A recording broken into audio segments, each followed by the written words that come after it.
ఇది ఇన్‌స్టాలో చాలా చాలా ట్రెండ్ అవుతున్న ఎగ్ పౌచ్ అట. ఇది ఎక్కువ ఆయిల్ పోసి చేస్తే మంచిగా ఈ స్టీల్ దాంట్లో అంటుకోదని చెప్పి నేను అట్లా ట్రై చేసిన. అయితే మెయిన్‌గా చెప్పాల్సింది ఏందంటే ఎగ్గు ఇట్లా కొట్టి పోసుకోవద్దు. దాన్ని వేరే బౌల్‌లో తీసుకొని అందులో ఉప్పు, కారం కలిపేసుకొని మంచిగా బీటేసుకొని పోసుకోవాలి. కానీ ఒకటి కాదు మళ్ళీ 2 కావాలి. నేను చేసిన మిస్టేక్‌లు ఇవి. అయితే చూడండి సేమ్ టు సేమ్ అట్లనే చేసిన కానీ నాకు రాలేదు. ఏదో తేడాగా ఉందండి. ఇట్లా మీకు అనిపించవచ్చు, నాకు కూడా అట్లనే అనిపించింది. ఒకటి అనుకుంటే ఒకటి అయింది. ఎప్పుడు ఇన్‌స్టాలో ఏదైనా ట్రై చేసినామంటే అది first fail fail fail fail ఏదైనా పాస్ అయినామంటే ఏదో ఒకటి అట్లా.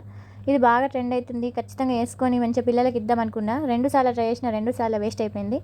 అదే 4 ఎగ్స్‌తోని మంచిగా ఒక పూట ఎగ్ కొట్టిపోసుకొని అనుకుంటే అవుతుండే, ఉడకబెట్టుకుని అనుకున్న ఒక రోజంతా అవుతుండే. ఇట్లాంటి ప్రయోగాలు చేసి ఇట్లా చేస్తా.